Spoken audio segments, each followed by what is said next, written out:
Okey. Bismillahirrahmanirrahim. Assalamualaikum warahmatullahi wabarakatuh. Alhamdulillahirabbil alamin. Wassalatu wassalamu ala asyrafil anbiya wal mursalin wa ala alihi wa sahbihi ajmain. Subhanaka la ilma lana illa ma 'allamtana innaka antal alimul hakim. Rabbi shrah li sadri wa yassir li amri wa hlul 'uqdatam min lisani yafqahu qawli. Alhamdulillah, syukur kepada Allah Subhanahu Wa Taala kerana dengan limpah dan izinnya dapat kita bersiaran sekali lagi dalam kuliah subuh pada hari ini. Kuliah subuh tim kuliah subuh Syamsul Debat TKSSD. Jadi apa khabar semua, sihat Alhamdulillah. Kita akan sambung tuan-tuan sekalian, seperti mana dijanjikan hari ini satu lagi topik, iaitu ribah dan fitnah. Ribah dan fitnah. Jadi sebelum itu, seperti biasa saya nak promo pada semua, nak mewar-warkan pada semua siapa yang berhasrat untuk menyertai ibadah korban pada tahun ini, dah boleh daftar segera dah. Boleh daftar segera, yang mana korban yang dilaksanakan oleh Yayasan Budi Ehsan Malaysia. Saya, Datuk Kazim, Datuk Badli Shah, Ustaz Elias, Ustaz Jafri dan Datuk Nafizah Musa. Sekarang kami berenam ada merupakan duta untuk program ibadah korban ni, iaitu kita buat program kebara korban 1001 asnaf dalam negara dan luar negara. Okey, kita tengok. Jadi insya-Allah pada siapa yang berhasrat untuk join, boleh hubungi talian yang tertera. Boleh hubungi segera, daftar segera. InsyaAllah tahun ni kita kurang besar dengan masalah PKP kita, dengan SOP kita yang semakin ketat ni kan. Jadi kemungkinan besar kalau kita nak buat ibadah korban ni lebih mudah kita buat online ni. InsyaAllah akan dilaksanakan ikut SOP. Malahan dapat manfaat dua dalam satu, luar negara dan dalam negara. Itu yang hebat tu. Bayangkanlah di luar negara tu lagi susah, betul tak? Macam sebagai contoh di luar negara tu, contohnya macam di negara Afrika kan.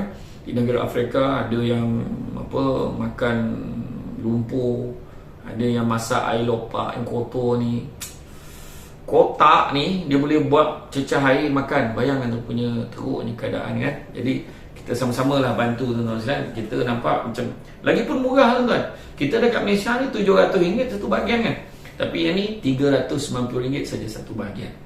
Bayangkan satu ekor baru RM2,730. Okey. Jadi siapa yang nak, hubungi segera. Tuan-tuan dan puan-puan sekalian, kita sambung iaitu bab ribah, mengumpat dan juga fitnah. Ribah ni mengumpat, fitnah ni cakap benda yang tak betul pasal orang. Allah SWT mencela orang yang ribah bagaikan memakan bangkai. Janganlah setengah kamu mengumpat yang lain. Sukakah salah seorang kamu memakan daging saudaranya yang telah mati, yang dibangkai? Surah Al-Hujurat ayat 12. Rasulullah SAW bersabda, setiap Muslim haram darah, harta dan harga dirinya atas Muslim yang lainnya. Bila kita kutuk orang, semua bagi kat orang, pahala semua bagi kat orang.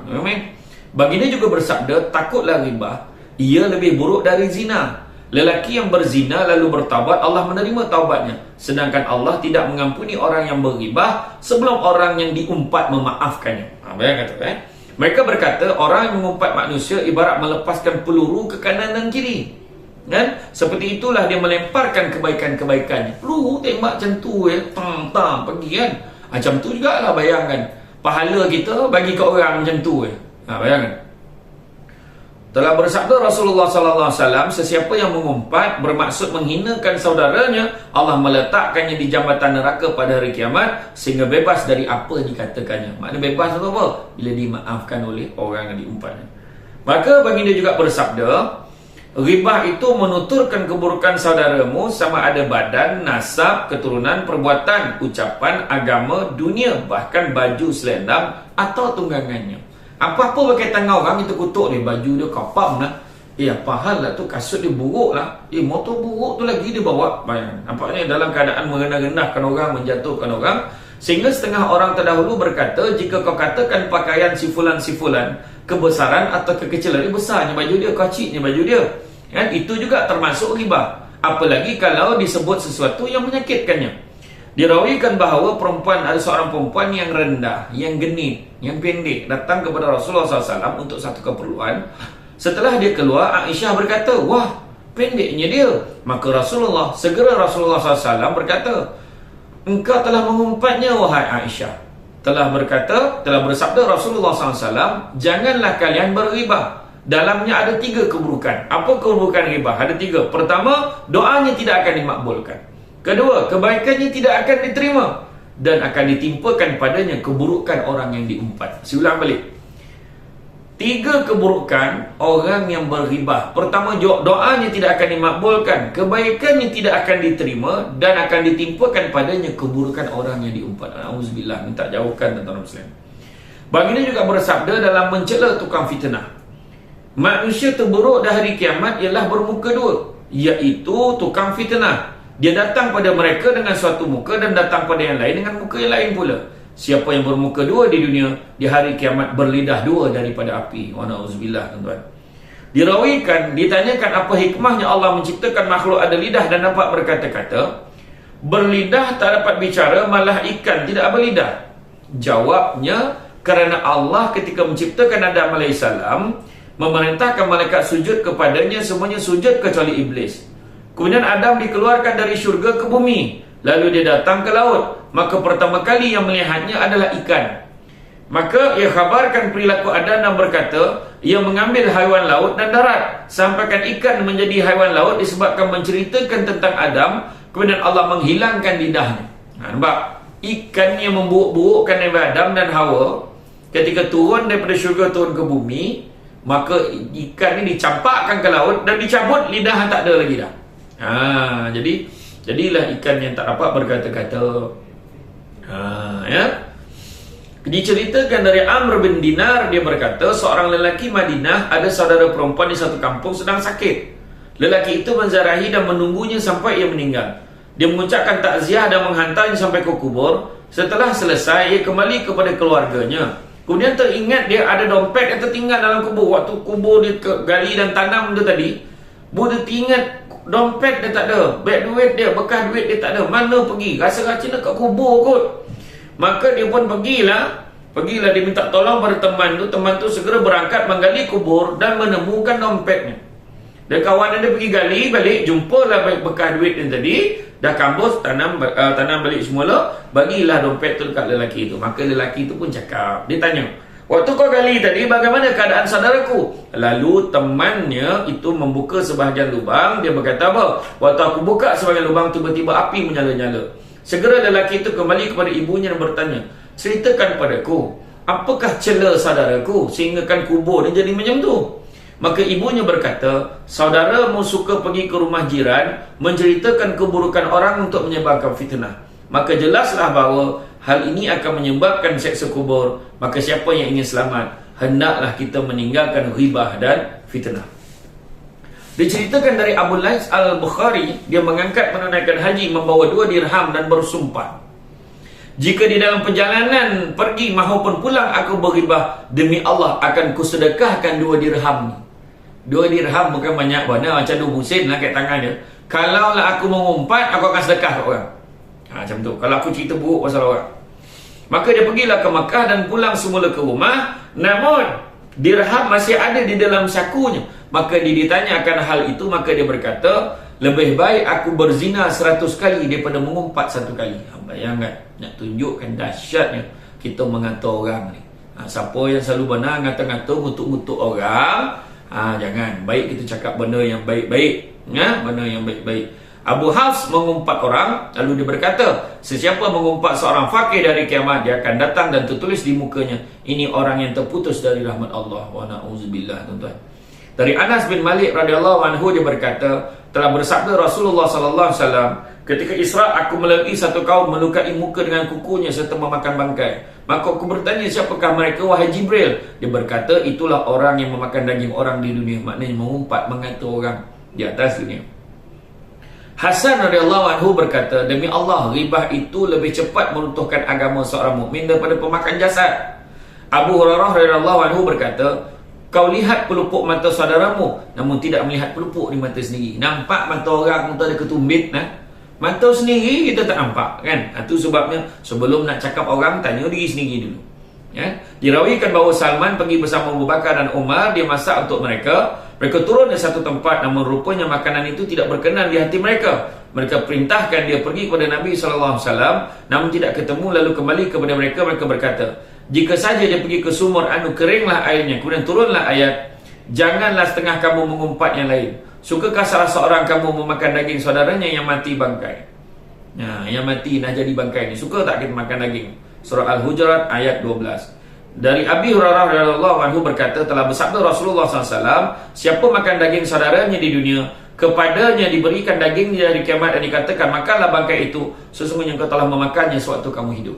Tuan-tuan dan sekalian, itu sebabnya kalau kita pergi makan rumah orang, kalau kita rasa makanan tu tak sedap, syukurlah kita dapat makan percuma, kan kau nak bayar pun.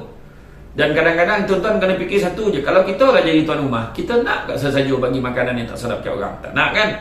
Itu sebab kita kena fikir, orang tak ada siapa yang nak bagi makanan tak sedap. Kalau boleh dia nak orang puji makanan dia sedap, kan? Jadi kalau nak cakap tu orang tu, kau makan ni sedap-sedap dah, tapi dia macam tawar sikit lah, tak tahu apa masalah. Macam tu cakap tu orang kan dia, kan? Tapi cakap elok lah, jangan sampai menyakitkan hati dia. Kemudian yang memakannya, lalu Nabi membaca firman Allah, sukakah salah seorang kamu memakan daging saudaranya yang telah mati, yang dibangkai? Suka tak? Tak ada siapa yang suka, tuan-tuan. Maka dirawikan dari Jabir bin Abdullah Al-Ansari radhiyallahu anhu, angin ghibah itu telah menghembus di zaman Rasulullah SAW, tetapi sedikit. Kini banyaklah ghibah dan meluas baunya hingga sulit dibezakan pada hari ini. Dan ini ibarat lelaki datang ke rumah tukang samak, dia tidak tahan di situ kerana bau busuk, padahal penghuninya makan minum di situ dan tidak mencium bau busuk kerana hidungnya telah biasa. Demikianlah halnya soal ghibah ini di zaman kita. Dalam Facebook, dalam Twitter, dalam Instagram, macam-macam fitnah yang dah keluar. Kan, macam baru-baru ni lah, orang heboh pasal Niloufar pergi ke nilai 3. Sampai kan orang menyebar-nyebarkan cerita pasal nilai 3 dalam Selangor. Heboh sampai orang Negeri Sembilan pun panik. Ya ke nilai 3 dah ada dalam Selangor, kan? Kita macam tu lah lebih kurang. Sebab sulit nak dibezakan mana yang betul, mana yang salah, kan? Jadi itu sebabnya kita berhati-hati, janganlah kita berghibah. Berkata Ka'ab radhiyallahu anhu, ku baca sebagian kitab, siapa yang mati bertaubat dari ghibah, ia orang terakhir masuk syurga. Siapa yang mati biasa berghibah, ia orang pertama masuk neraka. Allahu Akbar, tuan-tuan. Allah SWT berfirman, celakalah untuk tiap-tiap orang pengumpat dan pencela. Wailul likulli humazatil lumazah. Surah Al-Humazah ayat pertama. Ayat ini turun pada Walid bin Mughirah, di mana dia mengumpat kepada Nabi SAW di muka umum. Boleh jadi sebabnya bersifat khusus dan ancamannya bersifat umum. Rasulullah SAW bersabda, takutlah ghibah, ia lebih kotor daripada zina. Mereka bertanya, bagaimana ia lebih kotor daripada zina? Nabi SAW menjawab, seorang berzina lalu bertaubat, Allah menerima taubatnya. Sedangkan orang yang ghibah belum diampuni kecuali telah dimaafkan oleh yang diumpat. Maka wajiblah bagi orang yang mengumpat menyesal dan bertaubat agar keluar dari hak Allah, kemudian minta halal atas kezalimannya terhadap orang yang diumpat. Telah bersabda Rasulullah SAW, sesiapa yang mengumpat saudara muslimnya, Allah akan memindahkan mukanya ke duburnya pada hari kiamat. Allahu Akbar, tuan-tuan. Hinanya, kan? Sayugia orang yang ghibah memohon ampun pada Allah sebelum meninggal majlisnya, atau sebelumnya bertemu orang yang diumpat. Kerana taubat sebelum bertemu, dia tidak akan diterima taubatnya. Jika taubat telah bertemu, tidak akan diterima kecuali jika dia minta halal kepada orang yang diumpat. Demikian pula lah jika dia berzina dengan perempuan yang bersuami hingga dia mendengar, maka taubatnya tidak diterima sebelum dia minta halal pada suami tersebut. Adapun meninggalkan salat, zakat, puasa dan haji tidak terhapus dengan taubat, melainkan dengan qada atas sesuatu yang dia tinggalkan. Allah jugalah yang lebih mengetahui. Jadi tuan-tuan dan sekalian, itulah dia tentang ghibah dan fitnah. Hati-hati, bayangkanlah ghibah ini, kita bercakap pasal orang ini, sesungguhnya ghibah ini mampu memakan kebaikan umpama api membakar kayu, kata dalam satu hadis. Jadi kita hati-hati, tuan-tuan sekalian, hati-hati. Jadi jangan kita ghibah. Ghibah ni bercakap benda betul, tapi boleh menjadi orang yang dengar tu kecil hati. Orang yang kita umpat tu kan kecil hati kalau tahu tentang butiran yang kita cakap tu, itu ghibah. Fitnah pula cakap satu benda yang orang tak buat, itu lebih besar lagi dosanya, dosa fitnah pula. Jadi tuan-tuan dan sekalian, saya ingatkan sekali lagi pada siapa yang ingin menyertai ibadah korban untuk tahun ini, jangan lupa hubungi segera talian dan tentera. Kita dapat penyertaan cukup banyak tahun ini, pastikan anda tidak ketinggalan. Hubungi segera, jangan lupa beritahu anda dengar kuliah subuh Samsul Debat, langsung join korban. Join, paling tidak satu bahagian. Kalau mampu seekor, ambil seekor lagi bagus. Malahan ada promosi, siapa yang ambil 1 ekor lembu, dia akan dapat percuma susu situ Joy. Harga mahal tu, 1 lebih tu. Rugi kita tak join. Jadi tuan-tuan sekalian, itu saja pada saya hari ini. InsyaAllah kita jumpa lagi esok di dalam kuliah subuh untuk menyambung kitab Mukasyafatul Qulub, penenang jiwa daripada Imam Al-Ghazali. Itu saja daripada saya. Sekian. Assalamualaikum warahmatullahi wabarakatuh.